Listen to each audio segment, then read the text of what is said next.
Hello, family members. Kimmy's here with me today to say hello.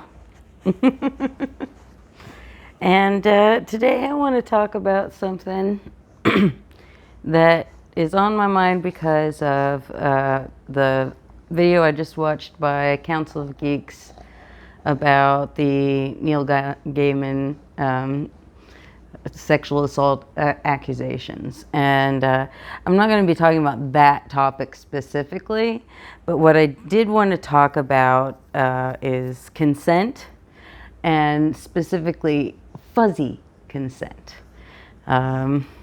Because I think that's a problem we don't talk about, and we really need to if we're going to be able to actually, dismantle rape culture. I think it's a big part of rape culture that it just doesn't get even looked at.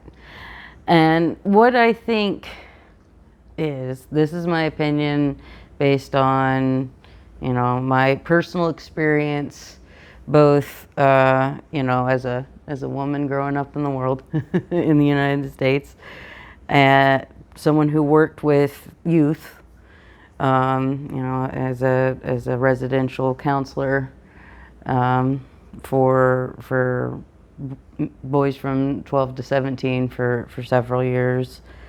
I have a little bit of professional information on this, but most of this is my personal experiences and that of people that I've spoken to, friends and acquaintances. But I believe that if there were a way to get the truth from the population, the vast majority of men in this country, and maybe even a substantial proportion of the women in this country, have technically committed sexual assault. By which I mean that if they've been engaged in incidences where either consent was dubious, or there was drugs or alcohol involved, or consent was coerced. And that doesn't mean that they are apt to necessarily sexually assault anyone in the future. But I think that we have to reckon with that in the past, probably a substantial proportion of our population has messed up, has done something to someone of a sexual nature that was traumatic, upsetting, or painful for the person, or just unwanted for the person that was the recipient of their action. A good example would be going out to a bar, meeting a drunk person and sleeping with them. I think that that's not uncommon. I think that there's a lot of times when that has happened, and it's horrible.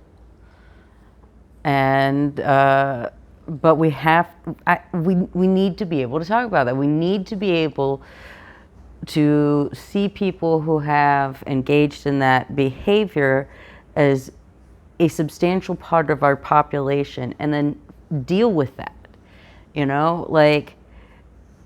We have such a hard time with nuance. I think that's one of the things when people talk about, say, cancel culture, although that term is so broadly used at this point, it's basically meaningless. But I think that people look at things or yes or no, right or wrong, good or bad, acceptable or unacceptable.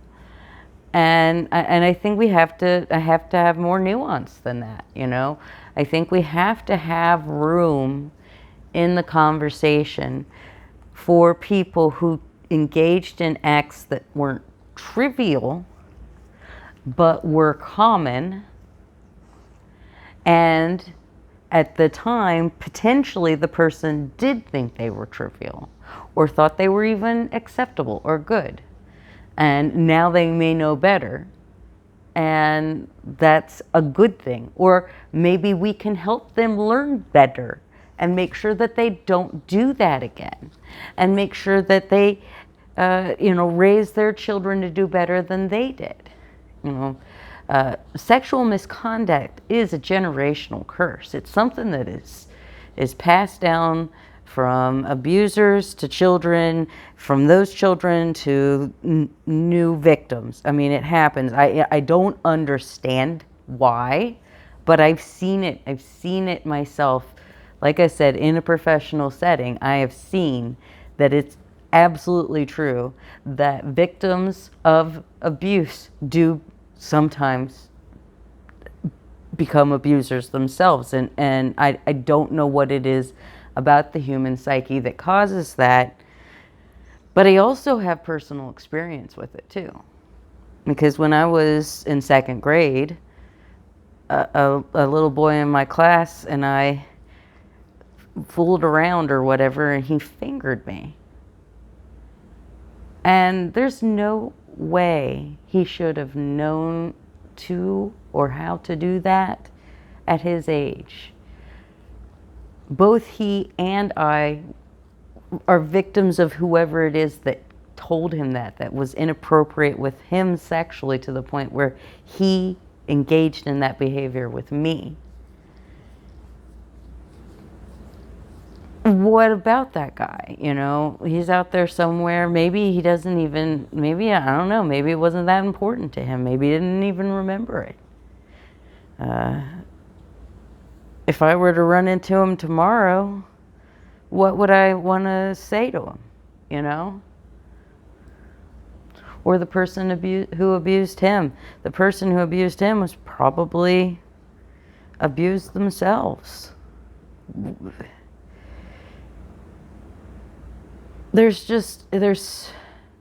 We need our sex ed to not be some joke.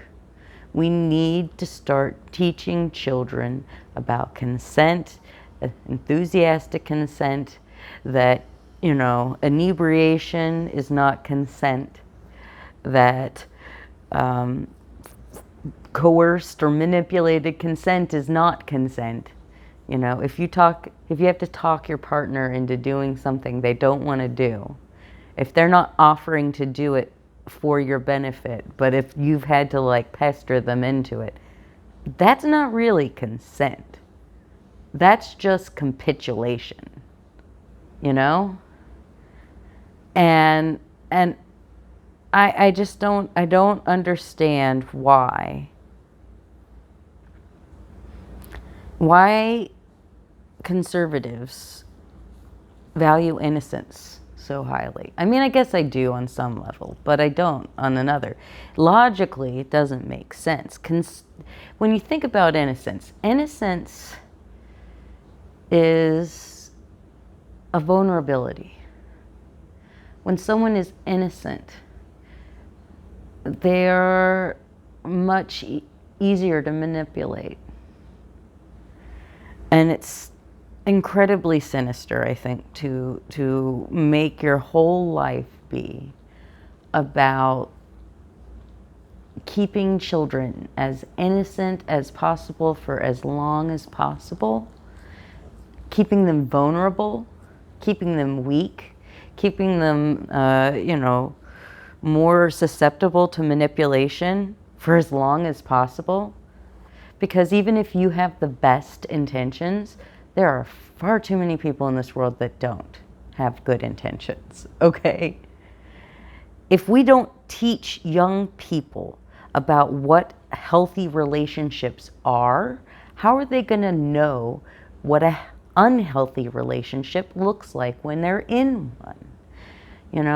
One of the things that really struck me when I was watching Vera's video was talking about dom-sub relationships, BDSM relationships, and how important communication is, how important it is for, the right people who both fully and and enthusiastically enjoy the type of relationship, finding the right type of people for them to be matched up, how important that is.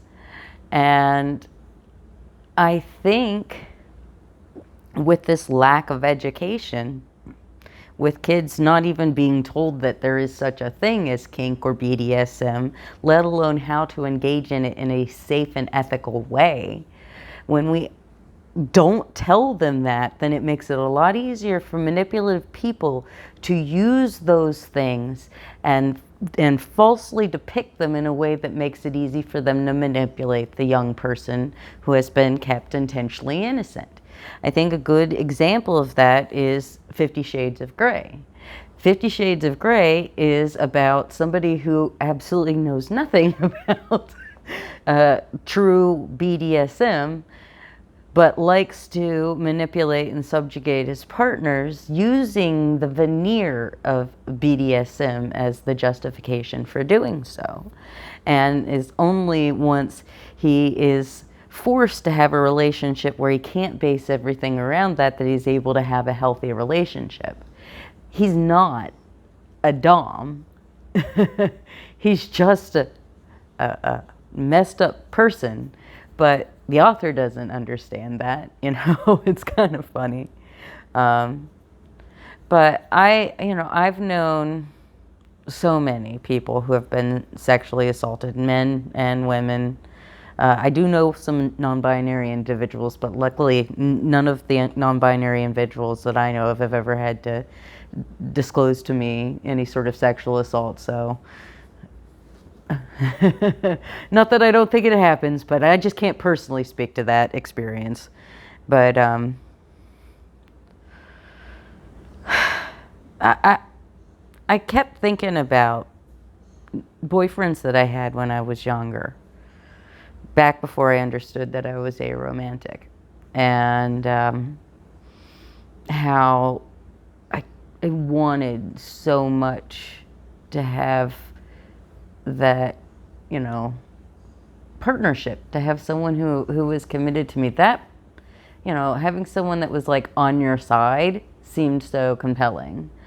But then there was always this like aspect of being expected to, fool around with the guy, and I'm egosexual. That makes me uncomfortable. I'm not uncomfortable around sex in general, but I am uncomfortable being part of sex, if that makes sense. And I think that in a lot of ways, because I didn't understand why I was uncomfortable, because I didn't have the words. I mean, they literally didn't exist. They hadn't been invented yet during some of these events. I think on some level, I used that discomfort with sex.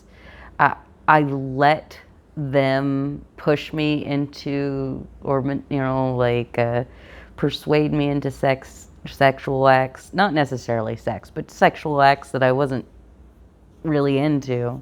And then once I had that test that I'd kind of given them in a way and they failed, then I could kind of use that in my mind to justify breaking up with them. I don't know. All I do know is that when I thought of that, I also remembered that the last guy that I dated before I realized I was aromantic, we never had sex. He always respected my boundaries. He never pushed. And I dated him longer than I've ever dated anybody. And I think it's because I couldn't come up with a good justification to break up with him. He was too nice of a guy. My family liked him, my friends liked him, and he was respectful of me. I found out later that he's moved on and found a good relationship, and that makes me very happy because he was a very nice guy and probably the best boyfriend I ever had. But anyway,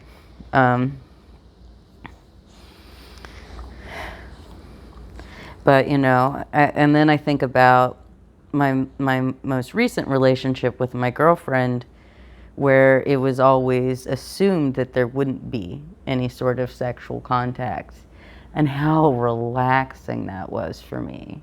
How much I just absolutely just felt so much relief at not having to feel like I was not holding up my end of the bargain by refusing sex, you know? Like, that was a revelation. I realized, oh, okay, this is pretty nice. And that was maybe one of my other longest relationships ever. Not that either one of them were particularly long. I'm not good at this stuff. I'm aromantic as heck.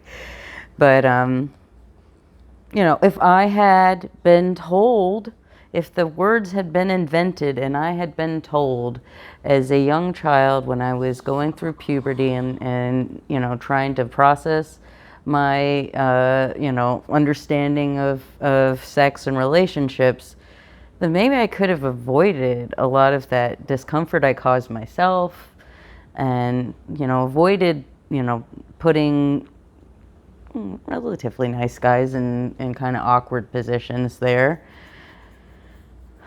Although, I don't know, maybe they weren't so nice. You know, there's also that aspect of it too, because, you know, I don't know that good things happen to some of my high school boyfriends. But at any rate, I think it's absolutely essential. I think that, you know, my goddaughter's turning 13 on her next birthday. She's going to be a teenager. And I think she needs to know about healthy relationships, what they look like, what they don't look like.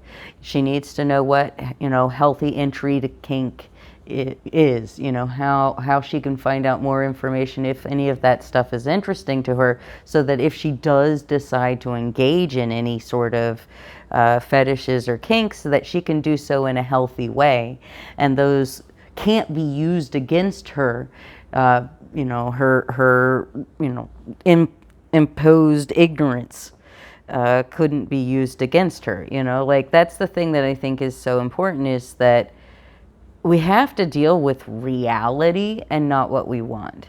You know, in my last video, I talked about magical thinking and how that is very persuasive or pervasive in conservative ideology these days. You know, they want children to be virgins when they get married and monogamous with their partner for all of their life. And that's a, you know, fine thing. If that's what a person wants. I mean, that's literally my parents. My parents got together when they were teenagers, and they've been together ever since. You know, they were married at like 18 and 20. You know, I mean, they've done this thing. It is possible. It's feasible. It's fine. It's great for them, but it wouldn't be appropriate for me. And it's certainly not appropriate for everybody. And by trying to make everybody have the same life my parents have, we paper over the fact that that's not how people work. You know, people are going to find kinky sex enjoyable. People are going to find fetishes enjoyable. People are going to find the dom-sub dynamic enjoyable. And if we try to keep children innocent of all of these things, of what consent is and, you know, how sex and relationships work, we are making them vulnerable on purpose, so that when they're abused, it's on us. As much, not as much as the perpetrator, no, but there is some element where we had a responsibility, where we could have stopped that from happening by keeping a child from being vulnerable, by arming them with accurate information on how to have healthy sex and relationships. It's so important for children to have this information, because they're going to start having sex way earlier than you want to think they are. I know people in my family that had sex with their boyfriends and girlfriends when, like, as soon as they were teenagers, as soon as they were 13, 14 years old. Like, that happens. And even good kids, okay? even kids who have been dating someone for a long time, actually, especially if they've been dating someone for a long time. But, you know, like, you have to think they're going to do things you don't want them to do. And if you don't tell them how to do those things in a healthy way, you're not preventing them from doing those things. You're just preventing them from doing those things in a healthy way. Like, this is an important topic. And I don't think that innocence is a good thing. I think innocence is a bad thing. I think it's the job of us as a society to raise our children, to give them all the wisdom and the knowledge that we have, to arm them to be the best people they can be. And by intentionally keeping information away from them in order to gratify our desires to see them as innocent little children, that is just reprehensible. We are supposed to do more than this. We're supposed to be better than this. All of us as a society need to make this an important issue. Fuck innocence. Innocence is not a virtue. Innocence is a vulnerability. Innocence is something that is imposed upon vulnerable children so that they can stay easy to manipulate, so that you can ensure that they live their lives the way you want them to. And that's disgusting. That is so anti-American. That is so anti-Christian. Is that the way you would want to be treated? Would you want...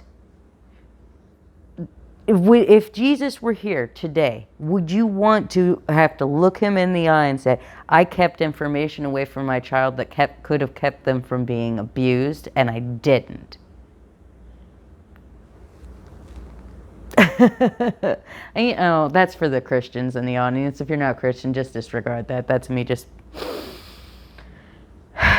slipping into my... everybody's Christian by default mentality that I really need to get out of, but it's hard to break, you know. I'm working on it. When you catch yourself doing things like that, catch yourself and call it out. And that's me living the way I advise other people to live. But that's the point. That's the point, is what humans are good at is collaboration. It's using what other people have learned, mistakes or successes, using those and building upon them and doing something better and greater than had ever been done before. And the suppression of knowledge is not beneficial to the progress of human society or just the continued existence of human society, okay? This weird, like, individualism is so funny. You know, we the people, where does that go from we the people to individualism? You know, if you are a Christian, ask yourself, you know, the church literally is a collection of people. And that's one of the important things in your life, but you don't understand the importance of collectives. We need to be able to speak honestly to children about anatomy.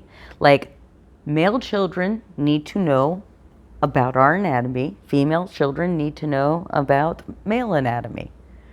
Or, you know, non-binary children need to know about, you know, the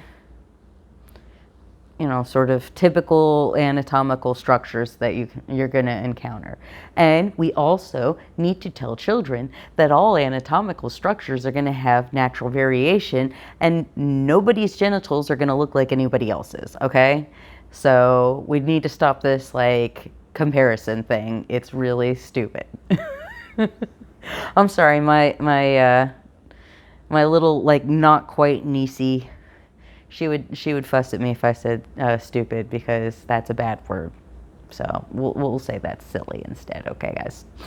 Anyway, yeah, that's what I wanted to talk about. I just really think we have to talk about consent.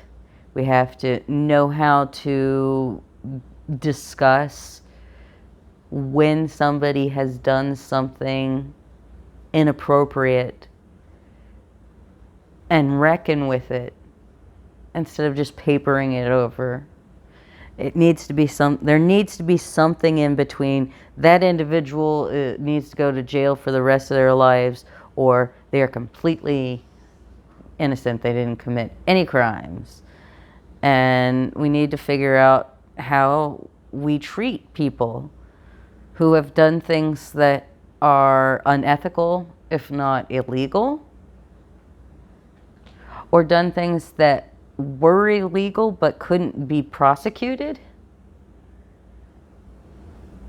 We don't have good answers for that. We don't have good answers for how we talk about the people who have taken things too far, who made mistakes, but aren't irredeemable human beings, you know? And we can't have the conversations we need to have about consent because there are too many men especially, but I think probably not just men in this country, who are uncomfortable talking about consent and healthy relationships because they know that they have engaged in behavior that violates those principles. And we need to find a way to include those people in the conversation without fully vilifying them, but without devaluing the harm they've done. And we need to have nuanced conversations as a society about this so that we can then be comfortable in educating our children in such a way that they aren't vulnerable, that we don't put innocence over the importance of education, the importance of giving children the tools to be able to handle all situations they may occur rather. Because the fact of the matter is, no matter what we do, the children in our lives that we bring up are going to meet people who have bad intentions for them. And we can't protect them all of the time. And they need to be able to protect themselves. And we're too afraid to acknowledge the darkness in ourselves to be able to be comfortable in giving them the tools and the knowledge they need to protect themselves. We need them to be innocent so that we can be innocent. But we're not. We're not. Innocence is not a virtue. Every person who's made a mistake in this situation is a human being, and they are not irredeemable necessarily. Every person who has been the recipient of an unethical or behavior that just made them uncomfortable, their pain is real, and we need to reckon with it. We need to be able to consider the needs and wants of victims. We need to be able to consider the humanity of people who have made these mistakes. And we need to be able to talk about it freely so that we can then be able to educate our children in an effective way so that we don't keep passing on this generational curse. This curse that keeps haunting us from generation to generation. Trauma from one place to the next.